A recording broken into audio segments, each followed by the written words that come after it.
화요일 오후 2시에 걸려온 전화 한 통이 5년간의 완벽했던 결혼 생활을 파괴했습니다. 앞으로 단 3분 안에 당신은 왜 가장 행복해 보이는 결혼이 사실은 카운트다운에 들어간 시한폭탄인지 이해하게 될 겁니다. 이 이야기는 구독과 좋아요를 통해 더 많은 분들에게 전달될 수 있습니다. 서울의 심장부, 삼성동의 최고급 펜트하우스. 한강이 내려다 보이는 통유리창으로 쏟아지는 햇살이 먼지 한 톨 없이 정돈된 거실을 비춥니다. 이곳은 재능 있는 건축가 박서준과 서울의 저명한 갤러리 아트 디렉터인 그의 아내 한유라의 공간입니다. 건축가로서 서준은 구조의 정직함을 믿었습니다. 모든 선에는 이유가 있어야 했고 모든 공간은 그 목적에 충실해야 했죠. 그의 인생관이 그대로 반영된 집은 모든 것이 완벽한 대칭과 질서 속에 놓여 있었고, 유라의 세련된 안목은 그 완벽한 구조 위에 색과 온기를 더해 집안 곳곳을 하나의 예술 작품처럼 꾸며 놓았습니다. 불과 몇 주 전 한 리빙 잡지에서 서울에서 가장 완벽한 공간으로 그들의 펜트하우스를 소개하기도 했습니다. 인터뷰에서 유라는 서준을 바라보며 환하게 웃었죠. 그녀의 미소는 햇살처럼 따스하고 거짓이 없어 보였습니다. 그들은 모두가 부러워하는 파워 커플이었습니다. 완벽한 직업, 완벽한 집, 그리고 완벽한 사랑. 적어도 겉으로 보기엔 그랬습니다. 하지만 그 완벽함의 표면 아래 첫 번째 균열이 생기고 있었습니다. 최근 유라는 새 전시회 준비를 핑계로 귀가가 늦어지는 날이 잦아졌습니다. 야근이겠거니 서준은 대수롭지 않게 생각하려 애썼습니다. 문제는 그녀의 이유가 아니었습니다. 늦은 밤, 피곤해 지쳐 돌아온 그녀의 실크 블라우스에서 풍기는 짙은 머스크와 샌다루드 향. 그가 사용하는 상쾌한 시트러스 계열과는 정반대의 무겁고 관능적인 향기가 문제였습니다. 그리고 그녀의 갤러리에서는 결코 사용하지 않는 오래된 유화물감 냄새가 희미하게 섞여 있었죠. 설치 미술가 한 분이 쓰는 특수 유화 물감 때문에요. 냄새가 독해서 머리가 아플 지경이야. 그녀는 그렇게 말하며 그의 품에 안겼지만 그 순간 그녀의 심장 소리가 평소보다 조금 빠르게 뛰는 것을 그는 느꼈습니다. 서준은 이 찝찝한 의심을 애써 외면했습니다.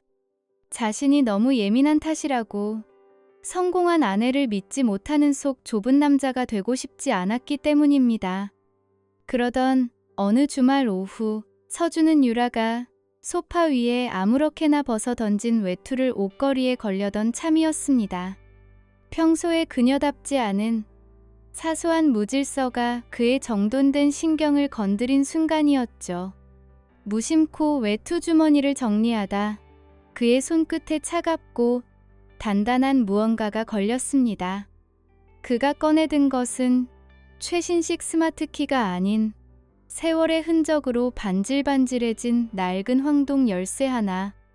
열쇠머리에는 지금은 잘 쓰지도 않는 필름 카메라, 그것도 빈티지 라이카 카메라를 정교하게 새긴 문양이 있었습니다.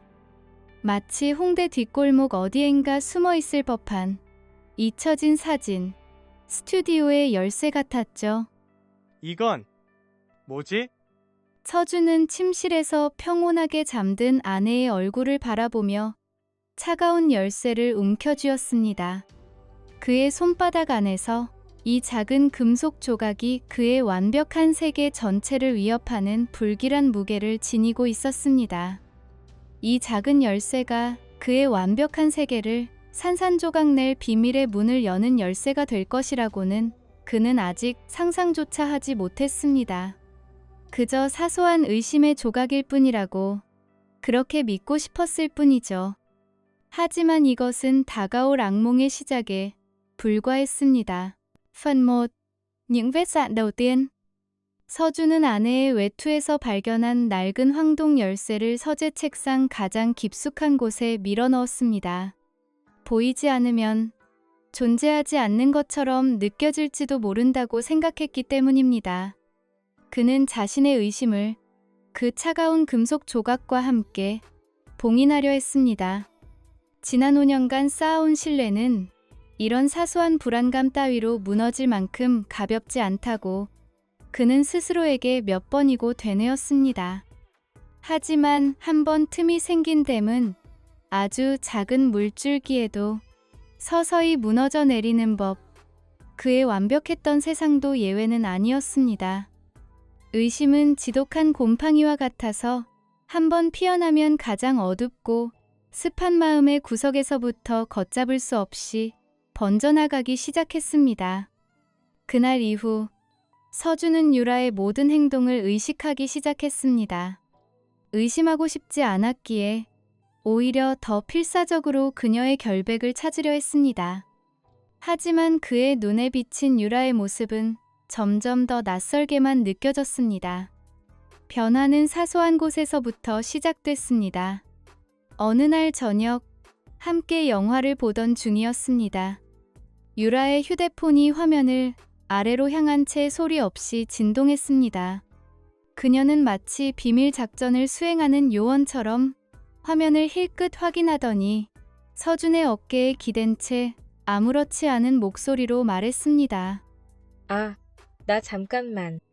갤러리에서 급한 연락이 와서 금방 올게. 그녀는 조용히 발코니로 향했습니다. 유리문 너머로 그녀의 입모양은 다급하게 움직였지만 목소리는 거의 들리지 않았습니다. 서준이 걱정스러운 마음에 다가가자 그녀는 화들짝 놀라며 대화를 뚝 끊고는 아무렇지 않은 척 들어왔습니다. 누구 전화였어? 중요한 일이야? 목소리가 좀 심각하던데. 아, 갤러리 일. 신진 작가 한 명이 좀 예민해서 작품 설치 문제로 약간 트러블이 있었나 봐. 별거 아니야. 신경 쓰지 마. 영화마저 보자. 그녀의 목소리는 태연했지만 그녀의 눈동자는 미세하게 흔들리고 있었습니다. 그녀의 옷장에도 변화가 생겼습니다. 평소 우아하고 단정한 스타일을 고수하던 그녀가 언젠가부터 몸의 곡선이 과감하게 드러나는 실크 드레스나 등이 깊게 파인 블라우스를 사들이기 시작했습니다. 마치 다른 누군가에게 잘 보이고 싶다는 듯한 서준에게는 한 번도 보여준 적 없던 모습이었습니다. 그는 칭찬을 건넸지만 마음 한구석은 서늘해졌습니다. 옷 스타일이 좀 바뀐 것 같네. 잘 어울려. 그래? 그냥 기분 전환 겸. 매일 똑같이 입는 것도 지겹잖아. 가끔은 이런 것도 괜찮지? 그녀의 대답은 언제나 짧고 명료했지만 그 안에는 더 이상의 질문을 허용하지 않는 차가운 벽이 느껴졌습니다. 서준의 마음속에서 의심과 믿음의 시소는 위태롭게 삐걱거렸습니다. 며칠을 뜬 눈으로 밤을 지새운 끝에 그는 결국 판도라의 상자를 열기로 결심했습니다. 건축가로서 모든 것을 숫자로 확인해야 직성이 풀리는 그는 그들의 공동 신용카드 명세서를 확인하기로 한 것입니다. 늦은 밤, 유라가 잠든 것을 확인한 후 그는 서재 컴퓨터 앞에 앉았습니다. 모니터의 하얀 불빛만이 그의 굳은 얼굴을 비추고 있었습니다. 스크롤을 내리던 그의 손가락이 순간 멈췄습니다. 유라가 강남 갤러리에서 중요한 후원자 미팅이 있다고 했던 평일 오후 시간들. 그 시간마다 결제된 내역은 강남이 아닌 홍대 근처의 카페드 롬브르, 오후의 작업실 같은 낯선 이름의 장소들이었습니다. 그것도 한두 번이 아니었습니다. 마치 정기적인 약속처럼 일주일에 두세 번씩 같은 패턴이 반복되고 있었습니다. 금액은 2인용 커피값이나 식사비 정도의 소액이었지만 그 안에 담긴 명백한 거짓말의 무게는 서준의 숨통을 짓눌렀습니다. 다음 날 저녁, 서준은 더 이상 참을 수 없었습니다. 그는 책상 서랍 깊숙한 곳에서 그 낡은 열쇠를 다시 꺼내 들었습니다. 와인을 마시며 소파에 앉아있는 유라에게 그는 최대한 아무렇지 않은 척 열쇠를 내밀었습니다. 유라야, 혹시 이거 당신 건가? 내 서재에서 찾았는데 뭔지 모르겠어서. 유라는 열쇠를 보는 순간 찰나의 시간 동안 숨을 멈췄습니다. 그녀의 동공이 미세하게 확장되는 것을 서준은 놓치지 않았습니다. 그녀는 곧 평정심을 되찾으려 애쓰며 와인잔을 내려놓았습니다. 그 짧은 순간 그녀의 머릿속에서 수많은 변명이 떠올랐다 사라지는 것이 보이는 듯 했습니다. 아, 그거. 깜빡했네. 그거. 이번 전시회 같이 하는 김민준 작가님 작업실 창고 열쇠야. 금속 조형물 하시는 분인데 재료가 많아서 내가 하나 맡아두기로 했어. 워낙 덤벙대는 분이라 별것도 아닌 걸 다 기억하네. 그녀는 어색하게 웃으며 열쇠를 받아 자신의 핸드백에 집어넣었습니다. 하지만 그녀의 해명은 너무나 엉성했고 부자연스러웠습니다. 작가의 창고 열쇠를 왜 아트 디렉터인 그녀가 그것도 개인 외투 주머니에 넣고 다니는 걸까? 서준의 머릿속은 복잡한 질문들로 뒤엉켰습니다. 그녀의 거짓말은 의심의 확신이라는 기름을 부었습니다. 주말 오후, 서준은 결국 직접 확인하기로 마음먹었습니다. 유라가 친구들과의 약속으로 집을 비운 사이, 그는 열쇠에 새겨진 낡은 스튜디오의 이름을 인터넷에서 검색했습니다. 다행히 주소는 금방 찾을 수 있었습니다. 홍대의 복잡한 골목 안, 축축한 콘크리트 냄새와 희미한 음악 소리가 뒤섞인 곳.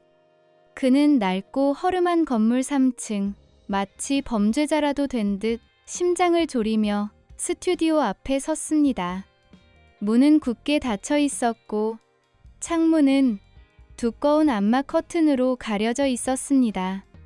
겉보기에는 오랫동안 사용하지 않은 폐업한 곳처럼 보였습니다. 하지만 문틈으로 아주 희미한 불빛이 새어나오고 있었고 안에서는 두 개의 그림자가 움직이는 것이 얼핏 비쳤습니다. 두 그림자는 가까워졌다, 멀어지기를 반복하다, 순간 하나로 합쳐지는 듯 했습니다. 분명 누군가 있었습니다. 서준은 차마 문을 두드릴 용기가 나지 않았습니다. 그는 그저 발길을 돌렸습니다. 진실을 마주하는 것이 두려웠기 때문입니다. 하지만 그의 마음속에서는 이미 무언가 돌이킬 수 없이 부서지고 있었습니다. 월요일 오후, 그는 건축사무소에서 복잡한 도면 위에 시선을 고정한 채 어떻게든 일에 집중하려 애썼습니다. 바로 그때 그의 책상 위 휴대폰이 낯선 번호의 전화를 알리며 조용히 진동하기 시작했습니다. 화면에 떠오른 알 수 없는 번호라는 글자. 그는 불길한 예감에 휩싸여 한동안 그 화면을 멍하니 바라볼 뿐이었습니다. 망설이던 그의 손가락이 마침내 통화 버튼 위로 움직였습니다. Phần 2. cuộc gọi định mệnh và sự thật phơi bày. 전화기 너머에서 들려오는 여성의 목소리는 놀라울 정도로 차분했지만 그 안에는 단단하게 벼려진 강철 같은 무게감이 실려 있었습니다. 서준은 순간적으로 보이스피싱을 의심했지만 여자의 목소리에는 사기꾼 특유의 과장이나 다급함이 전혀 없었습니다. 그의 눈앞 모니터 화면에는 완벽한 직선과 각도로 이루어진 건축 도면이 펼쳐져 있었지만 전화기 너머의 목소리는 그 모든 질서를 파괴하는 혼돈의 시작을 알리고 있었습니다. 박서준 씨 되십니까? 갑작스러운 연락에 놀라셨을 겁니다. 저는 최강민 씨 아내 이지연이라고 합니다. 최강민 씨요? 누구신지 사람을 잘못 보신 것 같습니다. 제 아내는 그런 이름의 작가와 일하지 않습니다. 작가가 아닙니다. 사진가죠? 아니요, 정확히 찾아왔습니다. 박서준 씨, 당신의 아내 한유라 씨와 제 남편이 만나는 사이입니다. 드릴 말씀이 있습니다. 지금 바로 혹시 시간 괜찮으시다면 뵙고 싶습니다. 서준의 머릿속이 하얗게 비어버렸습니다. 최강민. 들어본 적 없는 이름이었습니다. 하지만 여자의 목소리에 담긴 서늘한 확신이 그의 심장을 얼어붙게 만들었습니다. 반사적으로 거절하려던 입술이 떨어지지 않았습니다. 그는 자신도 모르게 약속을 잡고 있었습니다. 장소는 인사동의 한적한 찻집. 시끄러운 도시의 소음이 닿지 않는 고즈넉한 공간이었습니다. 약속 장소에 먼저 도착한 서준은 따뜻한 찻잔을 앞에 두고도 손끝이 차갑게 식어가는 것을 느꼈습니다. 찻집 안을 가득 채운 은은한 국화차 향기가 오히려 그의 신경을 날카롭게 자극했습니다. 그는 찻잔을 든 손을 필사적으로 감추었습니다. 건축가로서 단 한 번도 흔들려 본 적 없던 그의 손이 지금은 제어할 수 없을 정도로 미세하게 떨리고 있었습니다. 곧이어 찻집 문이 열리고 한 여자가 들어섰습니다. 창백한 얼굴이었지만 흐트러짐 없는 단정한 옷차림과 꼿꼿한 자세. 이지연이었습니다. 그녀의 눈은 붉게 충혈되어 있었지만 눈물기는 없었습니다. 그녀는 서준의 맞은편에 조용히 앉아 어떤 감정도 드러내지 않은 채 입을 열었습니다. 이렇게 뵙자고 해서 죄송합니다. 하지만 박서준 씨도 진실을 아셔야 할 것 같아서요. 질서 있는 삶을 사는 분처럼 보이시는데 이런 혼란을 가져와서 유감입니다. 그녀는 더 이상의 서론 없이 가지고 온 서류 봉투를 테이블 위로 밀었습니다. 봉투가 나무 테이블에 스치는 소리가 찻집의 정적을 날카롭게 갈랐습니다. 서준은 떨리는 손으로 봉투를 열었습니다. 가장 먼저 나온 것은 여러 장의 사진들이었습니다. 자신의 아내 유라가 낯선 남자와 함께 홍대의 낡은 스튜디오로 들어가는 모습, 두 사람이 카페에서 다정하게 손을 맞잡고 있는 모습. 한 사진 속에서 유라는 남자의 귓가에 속삭이며 환하게 웃고 있었습니다. 그가 한 번도 본 적 없는 완전히 무장해제된 행복한 얼굴이었습니다. 서준의 숨이 멎는 것 같았습니다. 이건 뭔가 오해가 합성이거나 다른 사람일 겁니다. 제 아내가 이럴 리가. 오해가 아닙니다. 다음 장을 보세요. 다음 장에는 호텔 결제 내역이 찍힌 신용카드 명세서 사본이 있었습니다. 유라가 갤러리 일로 밤을 새워야 한다고 했던 바로 그 날짜들이었습니다. 특히 그의 눈을 찌른 것은 바로 두 사람의 결혼기념일, 날짜에 찍힌 호텔 결제 내역이었습니다. 그날 유라는 중요한 해외 작가와의 화상회의 때문에 도저히 시간을 낼 수 없다고 미안하다고 말했었습니다. 그리고 마지막으로 두 사람이 주고받은 문자 메시지들이 빼곡히 인쇄된 종이들이 나왔습니다. 서준은 차마 그 내용을 전부 읽을 수가 없었습니다. 몇 개의 문장만이 독처럼 그의 눈에 스며들었습니다. 유라, 오늘 밤 남편은 야근이래.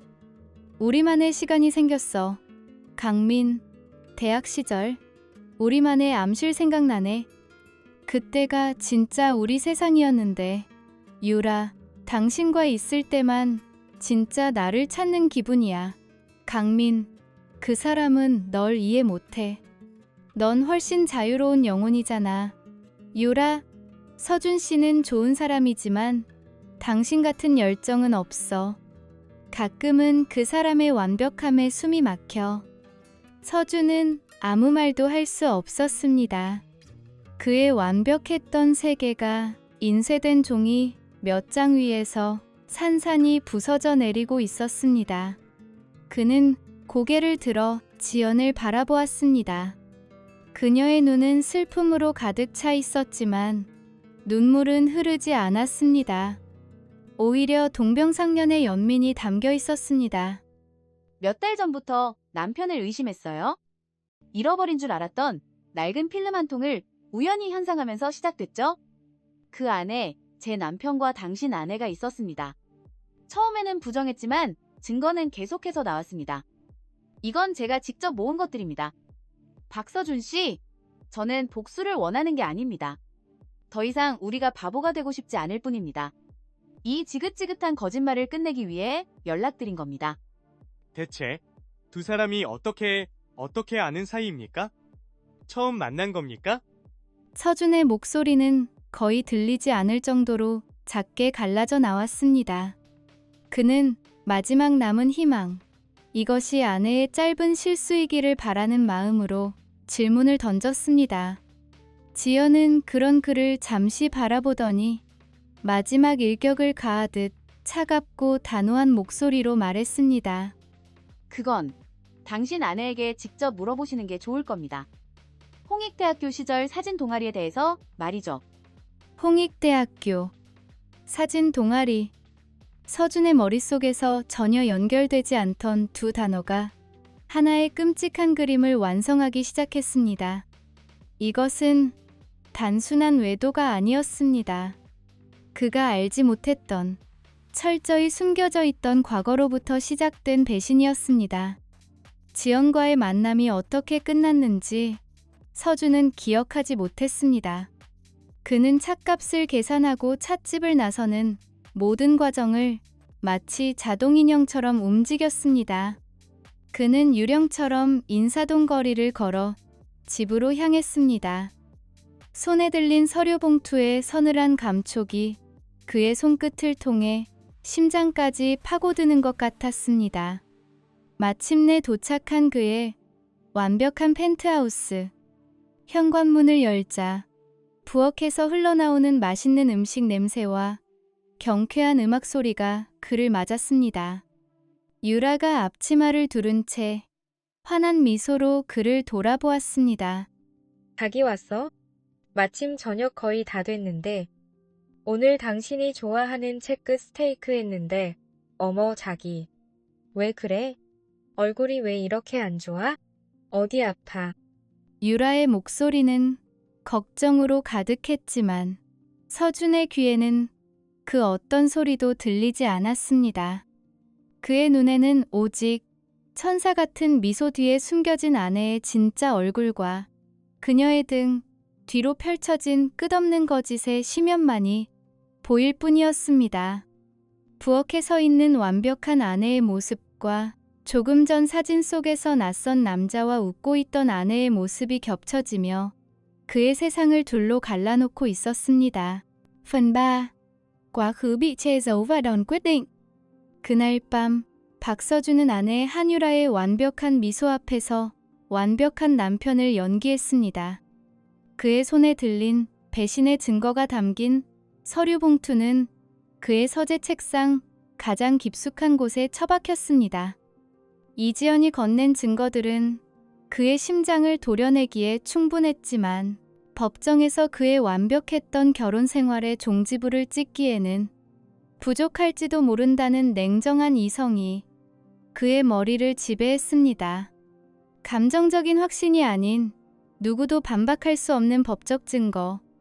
모든 것을 완벽하게 설계하고 통제해야만 직성이 풀리는 건축가인 그에게는 이 결혼의 해체 과정 역시 한치의 오차도 없는 설계도가 필요했습니다.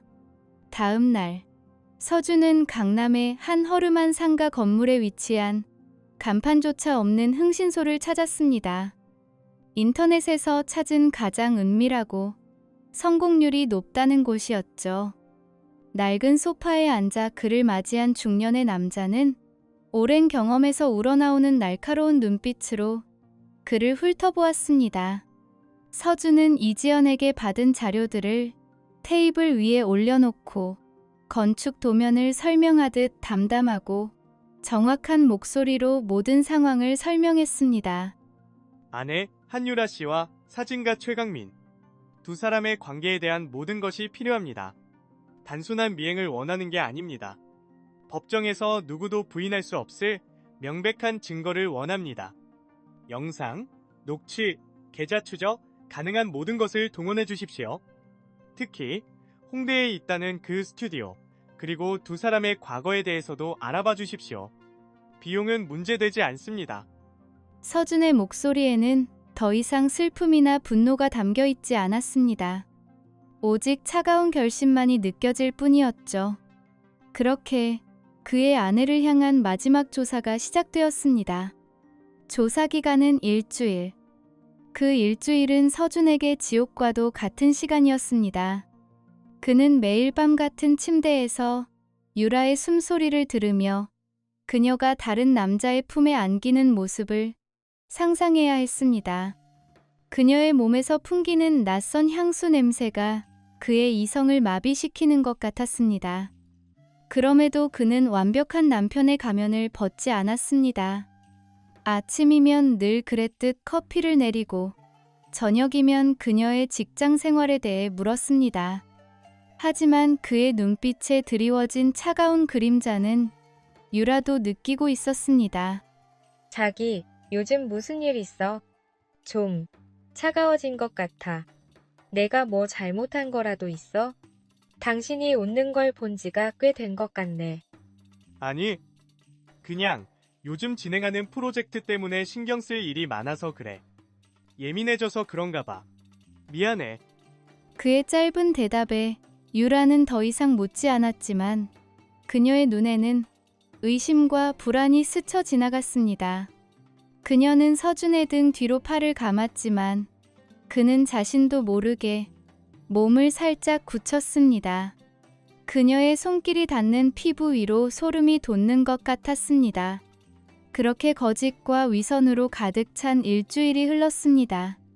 그리고 마침내 탐정에게서 연락이 왔습니다. 서준은 다시 그 낡은 사무실을 찾았습니다. 탐정은 말없이 두툼한 파일 하나를 그의 앞에 내려놓았습니다. 그 무게만으로도 서준은 모든 것이 끝났음을 직감했습니다. 파일의 첫 장에 담긴 것은 선명한 화질의 영상 캡처 사진들이었습니다. 유라와 최강민이 청담동의 한 고급 호텔 로비에서 키스를 나누는 장면, 그리고 몇 시간 뒤 지친 얼굴로 나오는 장면까지. 날짜는 정확히 그들의 5주년 결혼기념일 바로 전날이었습니다. 서준은 그날 중요한 해외 클라이언트 미팅으로 밤을 새워야 한다며 미안해하던 유라의 얼굴을 떠올렸습니다. 하지만 서준을 더 경악하게 만든 것은 다음 장에 담긴 내용이었습니다. 탐정의 보고서는 유라와 강민의 관계가 단순한 불륜이 아니라고 명시하고 있었습니다. 두 사람은 홍익대학교 사진 동아리에서 만난 첫사랑이었습니다. 캠퍼스의 전설로 불릴 만큼 유명했던 커플이었죠. 뜨겁게 사랑했지만 졸업 후 자유로운 예술가의 길을 원했던 강민이 돌연 유학을 떠나면서 헤어졌던 것입니다. 유라는 서준에게 단 한 번도 그의 존재에 대해 말한 적이 없었습니다. 그녀의 과거는 완벽하게 지워진 상태였죠. 이것은 충동적인 실수가 아니라 오랫동안 마음에 품어온 과거와의 의도적인 재회였습니다. 그리고 서준을 무너뜨린 결정적인 증거는 그 다음에 있었습니다. 바로 자금 이체 내역이었습니다.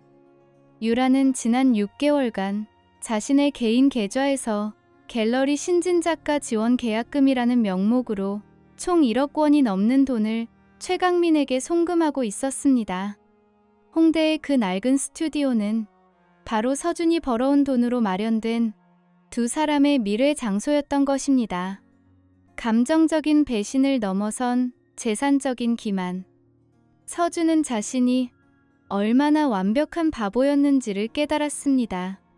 하지만 탐정이 준비한 마지막 한 방이 남아 있었습니다. 탐정은 작은 녹음기 하나를 꺼내 재생 버튼을 눌렀습니다. 스피커를 통해 너무나도 익숙한 유라의 목소리와 낯선 남자의 목소리가 흘러나왔습니다. 스튜디오 안에서 나눈 대화인 듯 희미한 음악 소리가 섞여 있었습니다. 정말 괜찮겠어? 모든 걸 버리고 나한테 올 수 있냐고. 박서준 그 사람, 네가 가진 모든 걸 만들어준 사람이잖아. 갤러리도, 그 집도, 내 이름값도. 만들어줬다고? 아니, 그 사람은 나를 완벽한 조각상처럼 자기 옆에 세워둔 것뿐이야. 숨막히는 유리 상자 안에 가둬놓고 매일 닦고 조이고. 그게 사랑이야? 응. 이 완벽하고 가짜 같은 삶. 이젠 지긋지긋해. 숨막혀. 난 그냥 당신이랑 낡은 필름 카메라 하나 들고 자유롭게 사진 찍던 그 시절로 돌아가고 싶어. 그게 진짜 나였으니까. 그 사람 옆에 있는 건 진짜 내가 아니야. 후회 안 할 자신 있어? 후회. 내 인생의 유일한 후회는 그때 당신을 잡지 못한 거야. 녹음이 끝나고 사무실에는 무거운 침묵만이 흘렀습니다. 서준의 얼굴에는 아무런 감정도 남아있지 않았습니다. 모든 고통과 슬픔이 지나간 자리에 차갑고 단단한 결심만이 굳어지고 있었습니다. 그는 말없이 일어나 탐정에게 두툼한 수표 한 장을 건네고 파일을 챙겨 사무실을 나섰습니다. 그는 더 이상 망설이지 않았습니다. 건축사무소로 돌아온 그는 자신의 책상에 앉아 잠시 눈을 감았습니다. 그리고 이내 휴대폰을 들어 누군가에게 전화를 걸었습니다. 그 전화는 아내 한유라에게 거는 전화가 아니었습니다. 그의 손가락이 누른 번호는 대한민국 최고의 이혼 전문 변호사의 번호였습니다. Phần 4. Cơn bão tố và phiên tòa. 서준의 변호사가 법원의 이혼 및 상간남 소송소장을 접수한 것은 모든 증거가 완벽하게 정리된 다음 날이었습니다. 거대한 폭풍이 조용히, 그러나 거역할 수 없는 기세로 그들의 완벽한 펜트하우스를 향해 다가오고 있었습니다. 그리고 그 폭풍은 며칠 뒤 유라가 퇴근하고 돌아온 저녁에 마침내 상륙했습니다. 유라는 현관에 놓인 법원 등기우편을 발견하고는 자신의 이름으로 온 딱딱한 서류 봉투에 의아한 표정으로 그것을 뜯어보았습니다. 봉투 안에서 쏟아져 나온 것은 그녀의 남편 박서준의 이름이 원고로 적힌 이혼 소장이었습니다. 그녀의 얼굴이 순식간에 하얗게 질렸습니다. 손에 들린 종이가 사시나무처럼 떨렸습니다. 그녀는 거실 소파에 멍하니 앉아있는 서준을 발견하고는 믿을 수 없다는 듯 그에게 다가갔습니다. 서준 씨, 이게 뭐야? 장난하는 거지? 아니면 누가 우리한테 이런 끔찍한 장난을 당신 회사 법무팀에서 잘못 보낸 거 아니야? 장난 아니야. 내가 보낸 거 맞아. 서준의 목소리는 얼음장처럼 차가웠습니다. 유라는 그제야 상황의 심각성을 깨달았습니다. 그녀는 필사적으로 부인하기 시작했습니다. 분노와 당혹감이 뒤섞인 목소리였습니다. 말도 안 돼. 왜 갑자기 이혼이야? 내가 뭘 잘못했는데. 당신 요즘 프로젝트 때문에 예민한 거 알아. 그래서 내가 얼마나 맞추려고 노력했는데. 하지만 이건 아니야, 서준 씨. 이건 너무하잖아. 우리 사이에 아무 문제 없었잖아. 뭘 잘못했는지 정말 몰라서 묻는 건가? 한유라 씨. 아니면 모르는 척 연기하는 건가? 당신 연기 실력 아주 뛰어나다는 건 이제 잘 아니까. 서준은 자리에서 일어나 서재로 향했습니다. 그리고 잠시 후 탐정에게서 받은 파일과 작은 녹음기를 들고 나왔습니다. 그는 파일 속 사진 몇 장을 그녀 앞 유리 테이블 위로 흩뿌렸습니다. 최강민과 호텔 로비에서 키스하는 사진, 스튜디오에서 다정하게 안고 있는 사진. 유라의 얼굴에서 핏기가 완전히 가셨습니다. 이건 당신이 어떻게. 아니야, 이건 그냥 아는 사진가일 뿐이야. 해외 전시건으로 만나서 그냥 술 마시고 실수한. 그녀의 변명은 힘을 잃고 흩어졌습니다. 서준은 그녀의 말을 가로막지 않고 조용히 녹음기의 재생 버튼을 눌렀습니다. 펜트하우스의 완벽한 정적 속으로 너무나도 익숙한 그녀의 목소리가 울려 퍼졌습니다. 이 완벽하고 가짜 같은 삶, 이젠 지긋지긋해. 그 사람 옆에 있는 건 진짜 내가 아니야. 녹음이 끝나자 유라는 그대로 무너져 내렸습니다. 그녀는 서준의 발 앞에 무릎을 꿇고 울며 매달리기 시작했습니다. 완벽한 아트 디렉터의 모습은 온데간데 없었습니다. 서준 씨 미안해. 내가 정말 미안해. 다신 안 그럴게. 제발, 제발 한 번만 용서해줘. 강민 씨랑은 다 끝낼게. 아니, 이미 끝났어. 정말이야. 내가 사랑하는 사람은 당신뿐이야. 제발, 우리 5년을 생각해서라도 내가 다 잘못했어. 응. 5년? 당신이 내 돈으로 그 남자 스튜디오를 차려주고 내 집에서 다른 남자를 그리워하는 동안에도 우리의 5년은 흐르고 있었나? 당신 입에서 나오는 사랑이라는 말, 이제 역겨워. 서준은 차갑게 그녀를 내려다보며 말했습니다. 그의 눈에는 더 이상 어떤 연민도 남아있지 않았습니다. 더 이상 할 말 없어. 법정에서 봅시다. 그렇게 전쟁이 시작되었습니다. 법정은 또 다른 무대였습니다. 유라 측 변호사는 그녀의 외도가 오래전 첫사랑을 우연히 다시 만나 잠시 감정이 흔들린 일시적인 실수였다고 주장했습니다. 그녀가 깊이 반성하고 있으며 가정을 지키고 싶어 한다는 점을 눈물로 호소했습니다. 유라는 재판 내내 하얀 얼굴로 눈물을 흘리며 피해자의 모습을 연기했습니다. 하지만 서준의 변호사가 준비한 반격은 그녀의 연기가 설 자리를 완벽하게 파괴했습니다. 서준의 변호사는 탐정이 수집한 모든 자료를 체계적으로 제시했습니다. 지난 6개월간 거의 매주 이어진 호텔 출입 영상, 두 사람이 나눈 수백 개의 노골적인 문자 메시지, 그리고 유라가 최강민에게 거액의 돈을 송금한 계좌 이체 내역까지. 증거가 하나씩 공개될 때마다 방청석에서는 나직한 탄성이 터져 나왔습니다. 피고석에 앉은 최강민은 창백한 얼굴로 고개를 숙였습니다. 결정적인 증인은 최강민의 아내 이지연이었습니다. 증인석에 선 그녀는 떨리는 목소리였지만 흔들림 없는 눈빛으로 재판장을 향해 증언했습니다. 제 남편과 한유라 씨의 관계는 결코 실수가 아니었습니다. 두 사람은 각자의 가정을 기만하고 파괴하면서 과거의 추억을 되살리려 했습니다. 한유라 씨는 제게 단 한 번도 사과의 말을 한 적이 없습니다. 오히려 제 남편을 흔들고 저희 가정을 위협했습니다.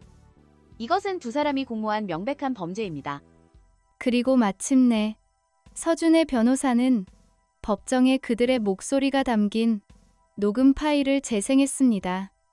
유라가 자신의 결혼 생활을 가짜라고 칭하며 서준에 대한 경멸을 드러내는 목소리, 강민과 함께 과거로 돌아가고 싶다고 속삭이는 목소리가 법정 전체에 울려 퍼졌습니다. 유라는 고개를 숙인 채 더 이상 울지도 못했습니다. 모든 것이 끝났음을 직감한 것입니다. 판결은 신속하고 단호했습니다. 판사는 판결문을 읽어 내려가기 전 잠시 안경을 고쳤으며 피고석의 두 사람을 엄중한 눈빛으로 바라보았습니다. 피고 한유라와 피고 최강민은 혼인관계에 신의성실의 원칙을 중대하게 위반하였을 뿐만 아니라 원고 박서준과 원고 이지연에 대한 계획적이고 악의적인 기만 행위를 지속하였음이 명백하다. 이는 단순한 감정의 실수가 아닌 두 가정을 파탄에 이르게 한 중대한 불법 행위임을 인정한다. 두 사람의 이혼은 확정되었고 혼인 파탄의 주된 책임이 유라에게 있음을 인정하여 재산 분할에서 서준에게 압도적으로 유리한 판결이 내려졌습니다.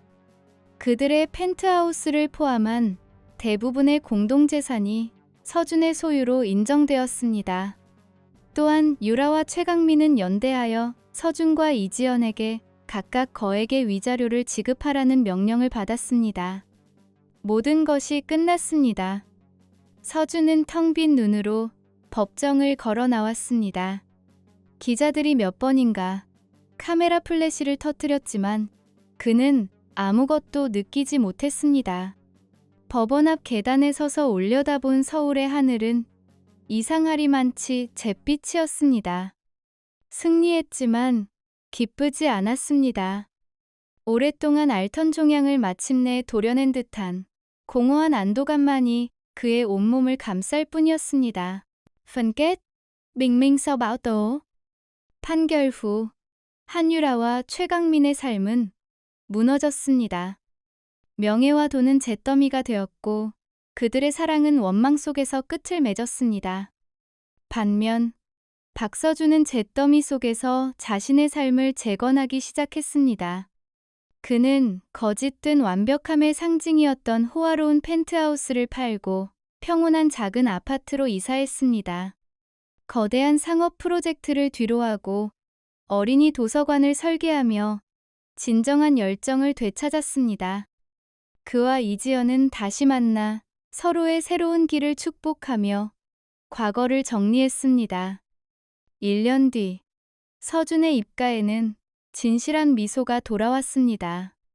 거짓의 성은 무너졌지만 그는 그 자리에서 새로운 삶을 위한 단단한 기초와 영혼의 진정한 자유를 찾았습니다.